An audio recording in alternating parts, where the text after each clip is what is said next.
Evening and welcome to the online campus of Good Shepherd Church. This is the Good Shepherd Show. Tonight's lineup includes an interview with a parishioner. Father Miller takes you behind the scenes to France to meet St. John Vianney and stump the priest questions and answers. I'm Brian Pritchard. Now here are your hosts, Father Neil Sullivan and Father Sam Miller with the Good Shepherd Show. Hey everybody, welcome to episode 13. Can you believe it? 13 episodes. We're amazing. Of course, it should be 14 except for that Cinco de Mayo episode. Yeah, that's right. That's right. So it's 12.5. 12.5. Or 13.3. Whatever. Yeah. So hope you're doing well, enjoying this beautiful weather, starting to cool down a little bit, lots of rain. And so hopefully things will be good and people are safe in the track of the storm that's on the East Coast right now. So hope everybody's doing well. Father Miller, you having a good week? I'm doing very well, thank you. Yeah. Good. It's Tuesday. It's Tuesday. So it's Tuesday. the Wednesday before Wednesday. Tuesday always, a dear sister friend of mine always said that on Tuesday, you always get a Tuesday surprise from St. Anne. I don't know where that tradition comes. So Tuesday always has special surprises for us. So we hope that you have a great surprise this Tuesday. It's a special day, isn't it? It's a special day. It's John Vianney Day. Yeah, it's the feast day of Parish Priest. So happy feast day, Father. Happy feast day, Father. Thank you. Thank you. Brian, how are you today? I'm doing good, Father. Thanks for asking. You're welcome. Almost forgot to ask. I always forget me behind here. I know. There you go. It's all right. You doing good? Doing good. Staying busy. Getting ready to move. So Yeah. That's a lot. Cleaning out and it's a lot. packing. Absolutely. Yep. Yeah. I'm looking forward to it though. Good for you. Yeah. Hope you don't forget anything. I'm sure he will. Right? Well, I'm going to tell you all a story about moving and about putting things off. So after my father died, I was 20 years old. And so my mother decided to move into a smaller home. And so our home sold right away. She buried St. Joseph in the front of the house, and it sold on the first day with the first showing for the asking price. So it was exciting. So we moved in June, but the new owner of our previous house was not taking possession until the Saturday of Labor Day weekend. So, of course, we move and thinking we have all summer to get things out of that house. Well, we waited till Friday of Labor Day weekend, and we got there at 4 o'clock in the afternoon, and we're there until 6:30 in the morning. As we were pulling out of the driveway, the new owner was pulling in. It was really, really tight. So, Brian, do not procrastinate. Do not procrastinate. We started a month ago packing up. Nice. There you go. Absolutely, There you yeah, go. we're excited. Excellent. Excellent. Yeah. So we got a big show for each night. We have an interview with a parishioner who's a son of the parish on this feast day of John Vianney, of the patron of parish priests.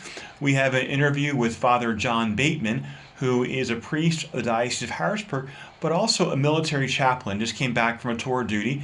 And so Father Miller has an interview with him, and then also a behind the scenes, not here on Trindle Road, but in ours.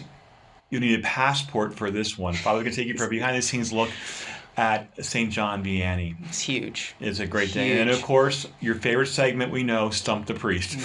So, without further ado, here is Father Miller's interview with our parishioner, son of the parish, Father John Bateman.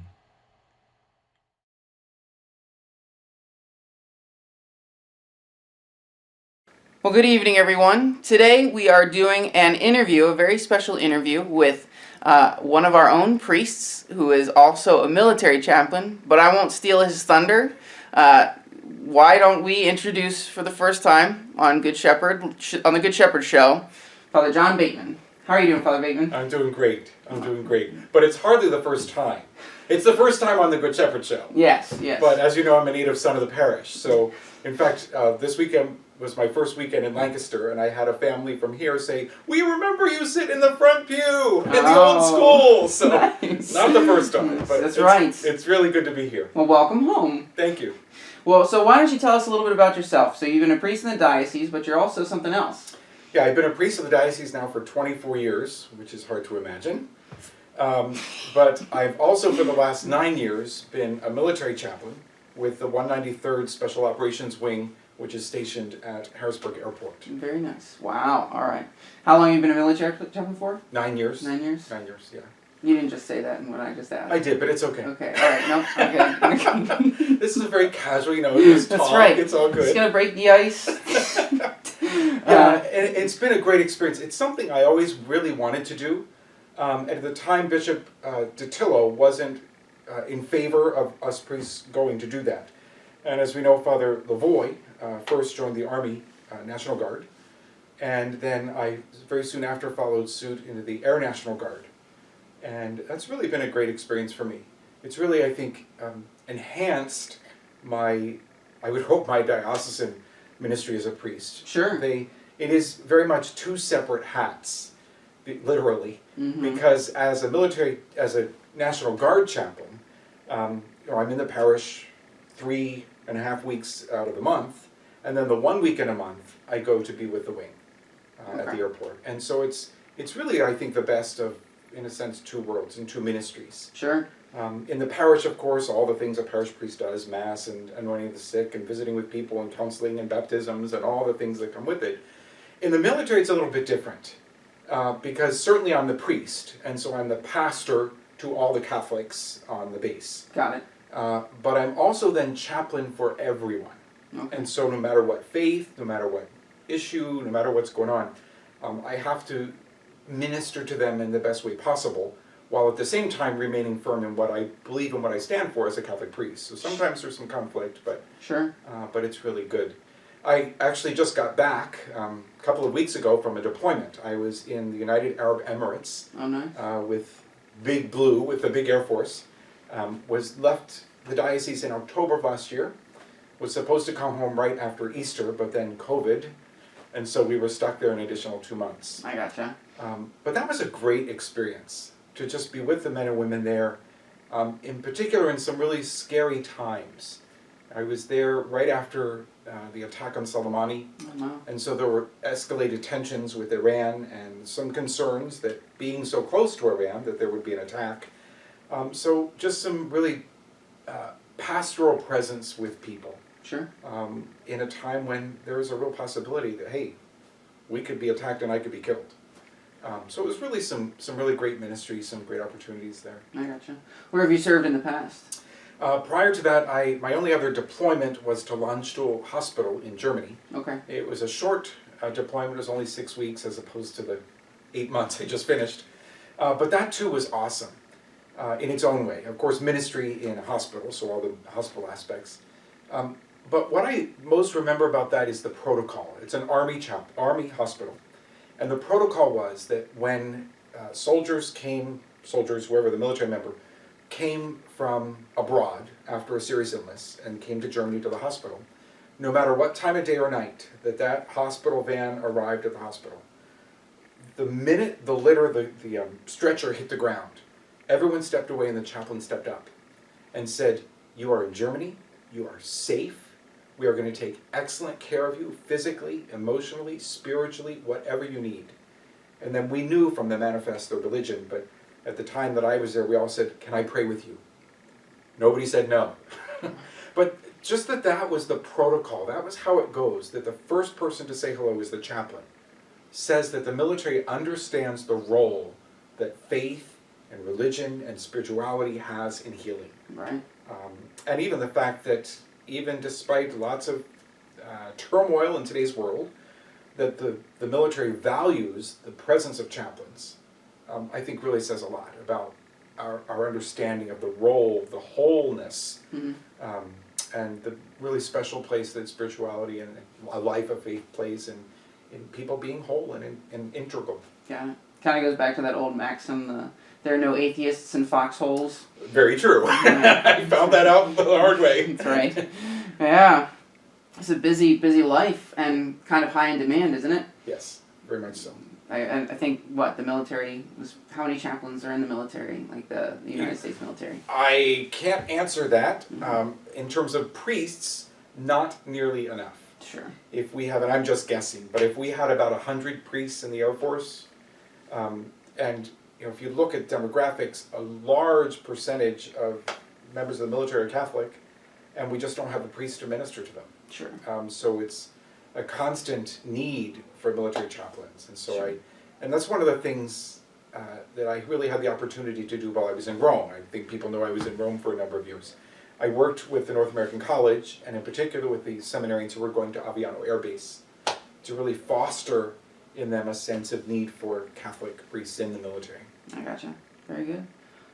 So if you had like, one of the biggest impacts that it's had on you, what would you say that it would be? Biggest impacts it's had on me? I guess, again, something people don't really know about me, but I'm a horrible introvert. Sure. And I think I've just learned how to be that outgoing person, even though it's not my comfort zone or the place that I find energy. But you need to do that. Because I found in the military, you need to be in the shops, you need to be in the squadrons, you need to be in with the people where they work and be comfortable with them. And if you're just the flower on the wall, you're not getting anywhere. You need to be, and I did this. I was pushing wet cement with them and just digging stuff and just right there beside them. And that's what you need to do. You need to be kind of right in there with them. And Yeah. for an introvert, that's not always easy. And so Gotta go outside, yeah. So I think I've learned a little bit more in my life how to do that. Sure. I'm still going to go to my room at night and shut down, but I think that's important. Yeah. Well, I think that even harkens back to a saintly figure like Emile Capon, right? He was in the trenches he was digging the trenches with the soldiers, so Absolutely. that's huge. And it was That's because huge. he was there in the trenches that his men, at that time men, so revered him and so honored him, Yeah. and that he would go back to make sure that they were ministered to even under fire. Well, thank you very much for coming out today. I just wanted to say thank you on behalf of Good Shepherd. Welcome home. Thank you. And thank you so much for your service and your dedication to our men and women in the service, in the military, and taking care of them, ministering to them as a priest, as a person. And thank you so much for your example as a priest to everyone, and for, I'd say you're a good example for young priests too to follow. So Well, thanks, Father. you're very welcome. I know whenever people say that to me, they say thank you for your service. You kind of, when you're in uniform in particular, gosh, how do I respond to that? And I've just kind of decided that my answer is, it's my honor. Because it really is my honor to be able to serve not only our country, but the great men and women of our military who sacrifice so much every single day, being away from families, all the things that they do. So it's my honor to serve in both realms, military and as a priest of our diocese. Thank you. Pleasure.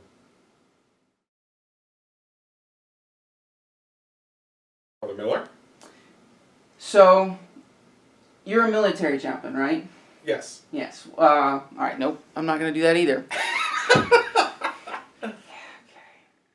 Isn't that incredible? Such a rich history there in our parish, and so proud of all of our priest sons, but in a special way, Father Bateman and his service to our nation. Yeah. Thank Well you, Father done, Bateman. Father. Thank Yeah, you. thank Yeah. Well done.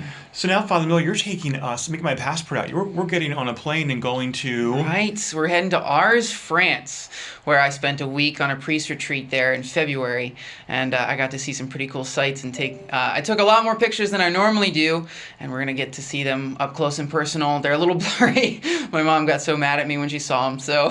But without further ado, let's take a look into Ars, France, and meet St. John Vianney.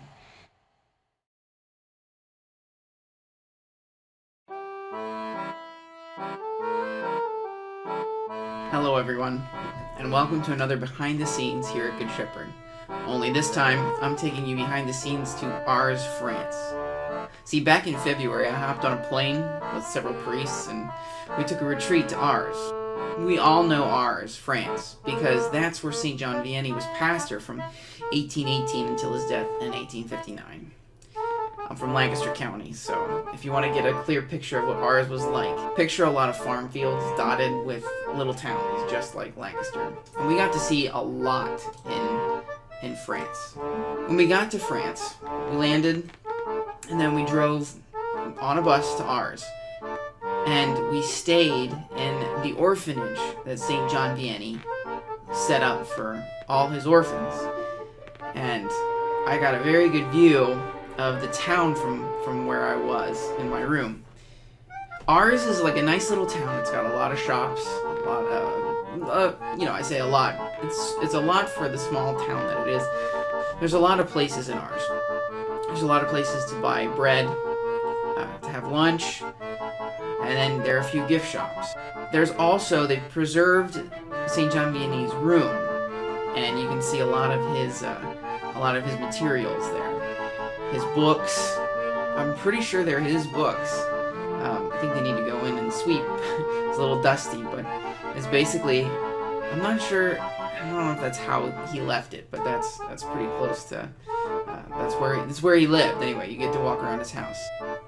St. John Vianney had a huge devotion to St. Philomena, and his favorite place to say Mass was the St. Philomena altar.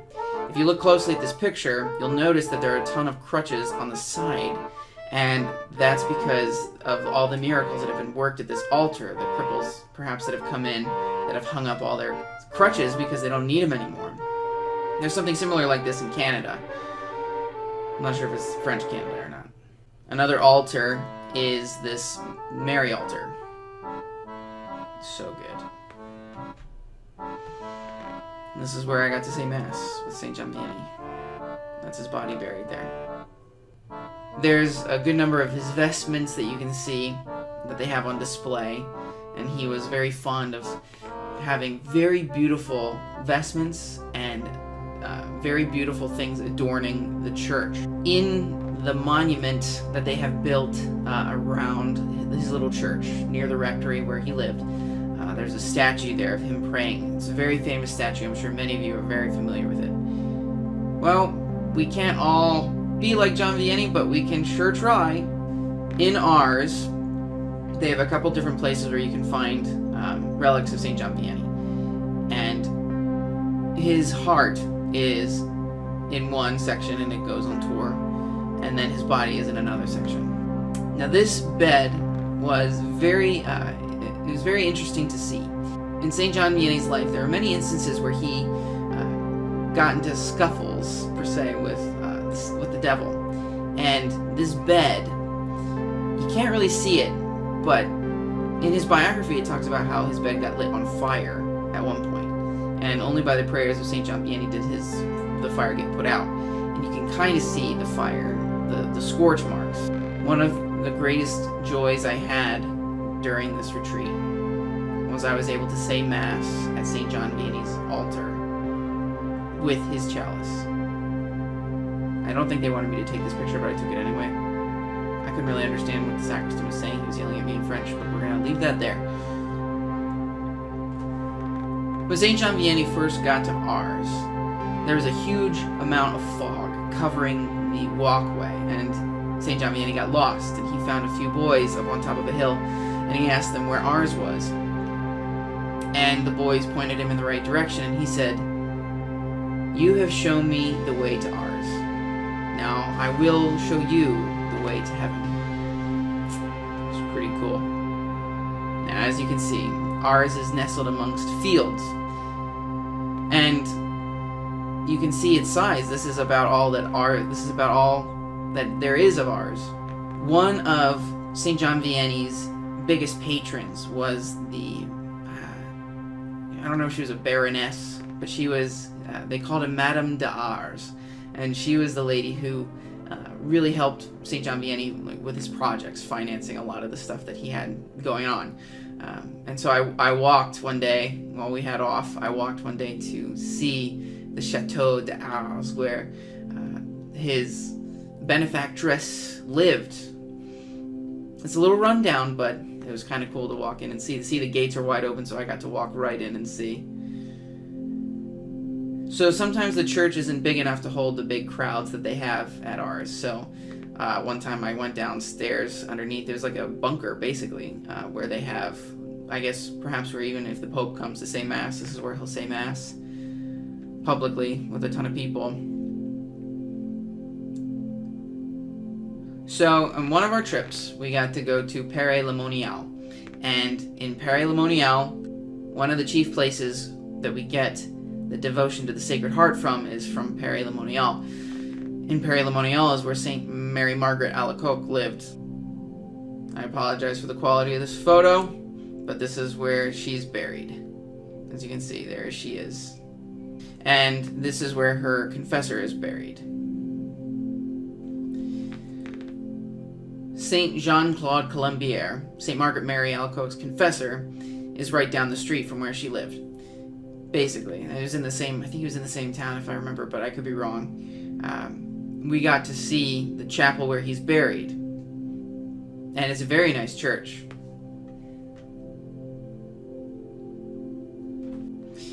On another trip we went to Lyon, and we got to see a lot of different churches throughout Lyon, and they were gorgeous. Have a look.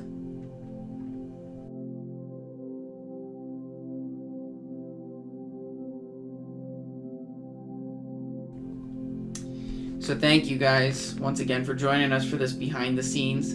I hope you enjoyed it. And it was a beautiful trip. If I could say, all I wanted to about ours, I wouldn't be able to stop. It was so good. I loved France. I loved that trip. So next week, tune in for another behind the scenes special here at Good Shepherd. I'm Father Miller. Oh, what an incredible trip. Right. An opportunity to be there. Wow. You've been to France, haven't you? I've been to France twice. Okay. I was recently to France on a pilgrimage just about 18 months ago to Paris. We went to Lyon and Lisieux and to Lourdes, which was absolutely magnificent. We were in Lourdes, and really almost the only ones there. It was really, we were kind of off season. But what was your favorite part about France? My favorite part about France was saying Mass at St. John Vianney's altar, and saying it where he's buried and using his chalice. Of all the priests on that trip that were with us, they asked me to do it, and I was, the humble thing would be to say no, but I was yes, I'll do it. Yes, do it. Do What's it. Might never life get that like chance. over in France? Is it like laid back or what? Is it go like America or? Well, we were basically in the Lancaster County. Ours is more like Lancaster County of France. So cows, cows, and lots of farm fields and stuff. So a little more laid back. But we did spend a day in Lyon, and we spent a day at Paray-le-Monial. Oh, I was there exactly too. Yeah. It was St. Margaret Mary, beautiful. That was bustling. Did you watch the video there? They showed the video across the street. I didn't see the video. Oh wow! No. Really? And then the parish church there. I think we saw the It's magnificent. No, I don't think we saw the parish church. We saw where her confessor was buried, St. Mary Margaret Alacoque. Yeah. So in France, whatchamacallit, when you're in the country, you're going back in time, but in the cities, you're it's very, very contemporary, and there's a faster pace in the cities, but it's not rushed like we are. But everything is kind of very professional, very there's a lot of everything is crisp, on point, really quite interesting. Yeah. And people say that the French are not the friendliest. They were absolutely friendly. Yeah. My experience been they were absolutely friendly to us. They love their priests too, and they didn't know I wasn't French until I told them English, and they're like, English? Yeah. Everyone speaks English there. Yeah. Everyone speaks English. I remember trying to buy a statue of St. Joseph. I thought it was for sale in one of the shops in Paray-le-Monial, and the one lady, she's like, no. I'm like, no? No. Oui? No. So it wasn't for sale. It was like your mother with St. Joseph, and they weren't willing to part with St. Joseph. So oh yeah, St. Joseph, what a great thing. St. Joseph, patron of fathers, Mr. Pritchard. So he's your patron. Mm-hmm. All right. Patron of caretakers, those take care of the family.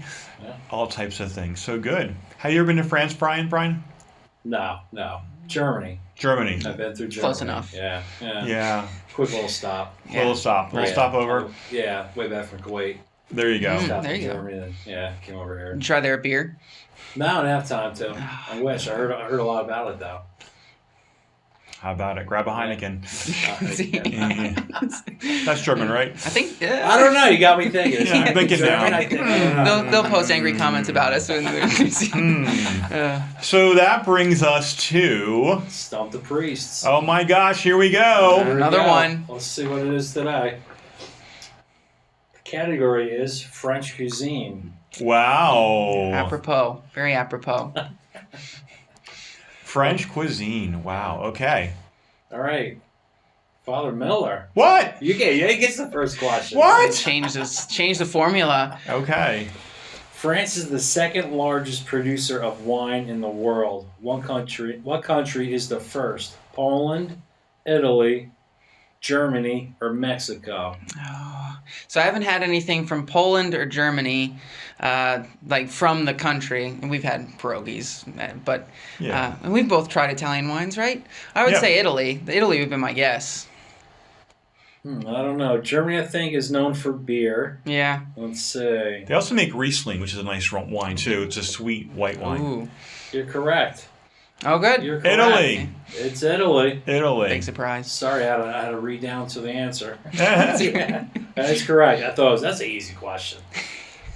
All right, Father Sullivan. Yes. How long are the average lunches in France? Are they 2, 3, or 4 hours long? Ooh. Wow, dining in France really is an event, and there's a leisure to it. You really take your time, and Really? you don't have to rush through it. But I'm thinking for lunchtime, though, I mean, because in the cities and whatnot, there people are working, so I'm thinking 2 hours. 2 hours. You're right. Yay!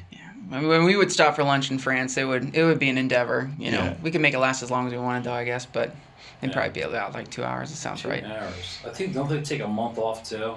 Every That's summer? Italy, they take Is August it just off. Italy? I know Italy does. I'm not sure about Greece. I think Greece, though. Yeah, isn't that nice taking Yeah. August off? Yeah. The hottest days of the summer. Sounds. Yeah, exactly. That is correct. Father Miller, Bordeaux has been dubbed the best place to eat in France, and the second runner-up is Paris. What other hub for eating comes in third? Is it Strasbourg, Lyon, or Tours? Oh my gosh. Did I say that right? I You think, did. Yeah, Sorry, it sounds. he tests me every week, everybody. Tests me every week.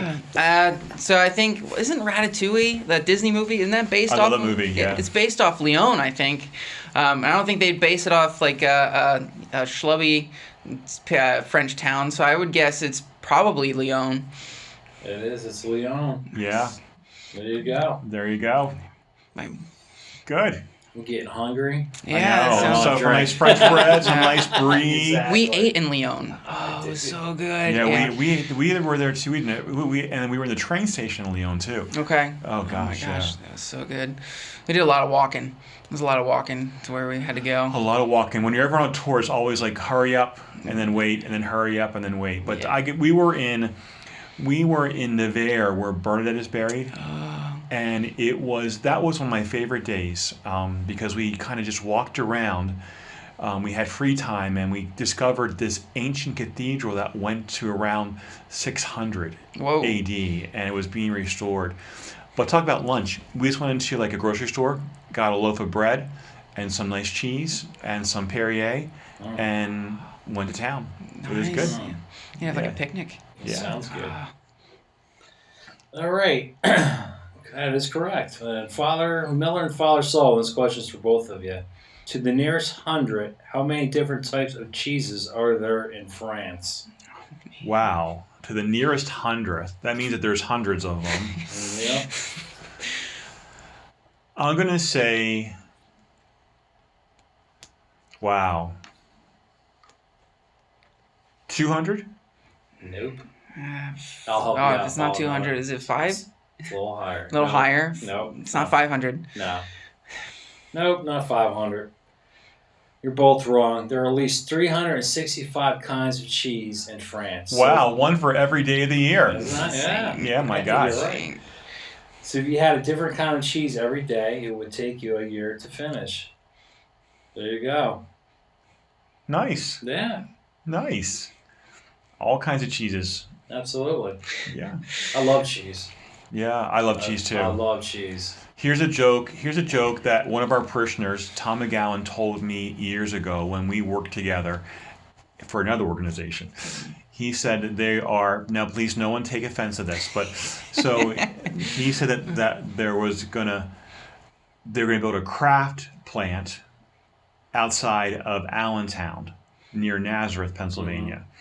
And they were gonna call it Cheeses of Nazareth.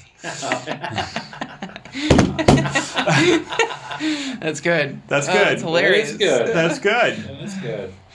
That's good. Did they end up building the plant? I don't know if it was true or not. That'd be great though. It'd be great. Kraft mac and cheese. Exactly. I could go for some Kraft mac and cheese. Oh, it's the best. So that brings us to an end of another packed, fun-filled Good Shepherd show. We're so glad you could join us. Remember, our online campus is growing. In the next couple weeks, we'll be sharing a lot more of what you can expect here on Trindle Road and on our online campus at Good Shepherd. Amazing and exciting things. We have got this, folks, and we are going to stick together. And remember, we're stronger together. So, there's a lot of amazing things happening. I know that there's a lot of anxiety, a lot of fear, a lot of unknown right now, but let's stick together, stay together, and always hope and trust in the Lord. We're going to get through all of this together. Father Miller. Guys, remember to continue to like, comment, and subscribe if you liked what you saw and you want to see more and you think anybody else would enjoy it. Let them know. Hit that notification bell on YouTube if you're watching us on YouTube to be notified whenever a show goes live. Thank you for all the support that you've given us this far anyway. We love you. And so until we see you soon, please be smart. Be safe. Be well. Be holy. And be at peace. Have a good night.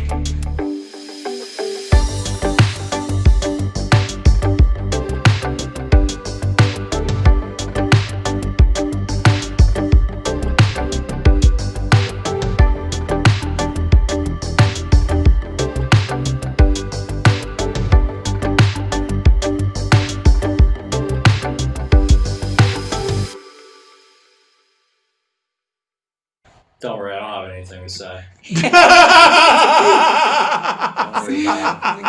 forgot. I had my speech all lined up. What's your Sorry. spiel going to be? I was going to tell everybody COVID-19 is only temporary. We'll get through it. That's right. That's It's right. not the end of the world. COVID's so temporary. Film that's is right. forever. Sorry, Brian. It's all right. You didn't stop recording, right? Because I can still shove that in at the Yeah, end. exactly. That's good. That's good. Why just end it now? All right. Nice. Let me.